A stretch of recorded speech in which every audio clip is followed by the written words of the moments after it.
first meeting I ever had, I was like, we gotta sign DMX, and they laughed at me. Jay and Dame did not believe in DMX. Jay would be like, you think he's better than me? If you wanna rap or sing or whatever, don't become a part of the game. You know what? Listen to a song I called The Industry. And that pretty much explains, you know what I'm saying, what the shit is. Did you actually invent the 360 deal yourself? I wouldn't say I invented the 360 deal. Is what I needed to do. Everybody has the ability to sign a contract and to roll with whomever they want to roll. To roll with me, I needed to have more skin in the game. OMG! Let's talk about Jay-Z, shall we? The man's been making headlines again, but not for the reasons you might think. We're not talking about new music or business moves. Nope. We're talking about some major shade throwing and behind-the-scenes drama that'll make your head spin.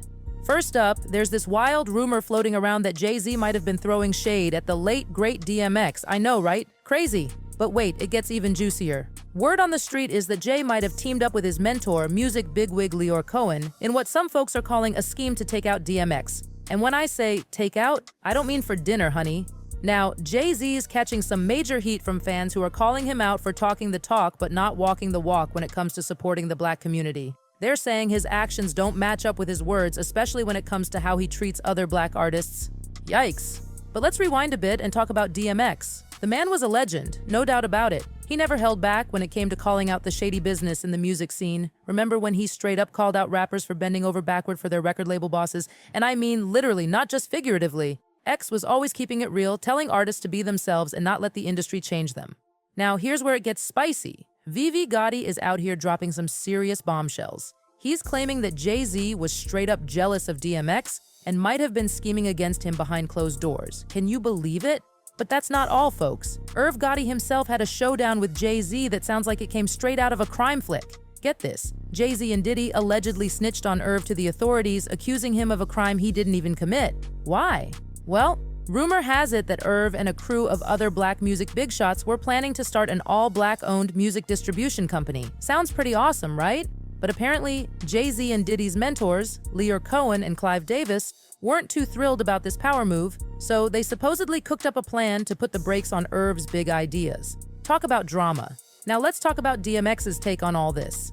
In a recently unearthed interview, X didn't hold back. He threw some major shade at Diddy, accusing him of squeezing his artists dry financially. X even spilled the tea about how Diddy initially gave him the cold shoulder when it came to a deal at Bad Boy. But as soon as he heard about a better offer from Def Jam, Diddy was suddenly all over DMX, practically begging him to stay. But X wasn't having it. He claimed he'd caught wind of some shady stuff going down behind the scenes at Bad Boy.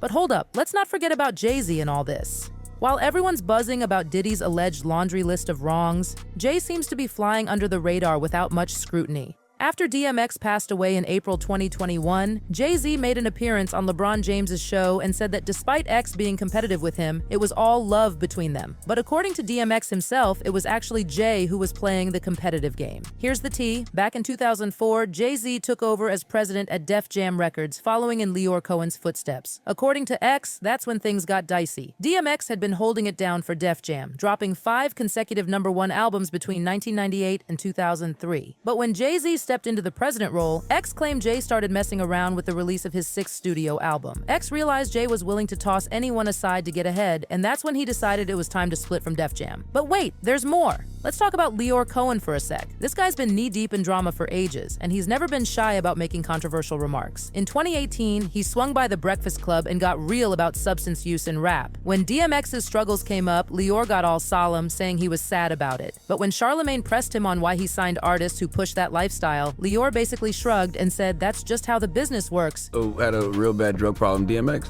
I'm so sad. DMX, our society. Are you so why sign an artist that would promote that?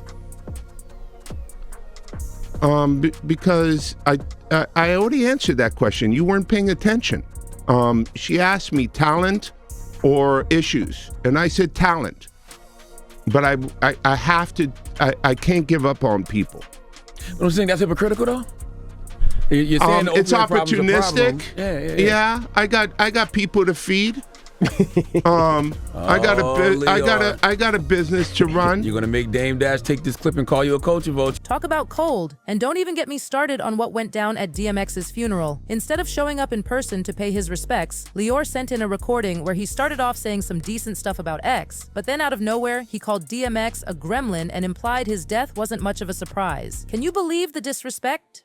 Now, let's circle back to Jay-Z and this whole snitching situation. The rumor mill is buzzing about Jay and Diddy supposedly snitching on Irv Gotti and other black label owners to the feds to shut down their idea for an all-black-owned music distribution company. According to Irv Gotti, Suge Knight had this big plan to unionize music artists across genres under one roof.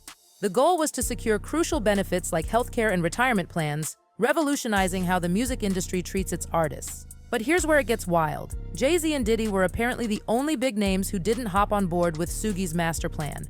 And there are whispers about Jay and Diddy having some sketchy ties with the feds and other mysterious figures in high places. Speaking of Diddy, there are some seriously dark rumors about his past. Some say his ties to the feds go all the way back to his late dad, Melvin Combs, who reportedly worked for the infamous Harlem drug lord Frank Lucas. Melvin met a tragic end in 1972, gunned down under mysterious circumstances. According to Diddy's ex-bodyguard, Gene Deal, Melvin was taken out by his own crew for allegedly snitching. And get this, Gene claims Diddy narrowly escaped a similar fate. Now, when it comes to Jay-Z's supposed ties with the feds, there's been a lot of chatter about his choice to appoint Desiree Perez as the CEO of Roc Nation, given reports that she's a former federal informant. Dame Dash spilled some tea about this on Sway in the Morning, admitting that finding out about Desiree's past had him shook about what Jay-Z might be cooking up. But here's the million-dollar question. Is there any solid proof that Jay-Z and Diddy snitched to the feds to derail the plan for an all-black-owned music company? According to Gene Deal, there's a mountain of paperwork at Bad Boy that supposedly reveals Diddy's significant role in helping the feds. As for Jay-Z, Gene said he heard from quite a few folks that Jay was also lending a hand to the feds. Adding more fuel to the fire, there's now an interview with Irv Gotti circulating where he alleges that Jay-Z was extremely jealous of DMX. According to Irv, Jay and Leeor Cohen would laugh at X and never thought he would succeed. Irv claims he had to fight hard to get DMX signed, with Jay constantly asking, "You think he's better than me?" Fans are now saying this just confirms what DMX always said about Jay-Z and the industry bigwigs. They're leaving comments saying things like, Jay and B will have the opportunity to play out their roles in Bonnie and Clyde songs soon. Let's see how tough they really are. And DMX said it himself why him and Jay fall out and they killed him, no question about it. But everybody that had a hand in his death will pay. God sees everything. Phew! That was a lot to unpack, besties. What do you think about all this drama? Is there any truth to these wild rumors, or is it all just industry gossip? Drop your thoughts in the comments below, and don't forget to like and subscribe for more piping hot tea. Until next time, stay fabulous and stay woke. Bye!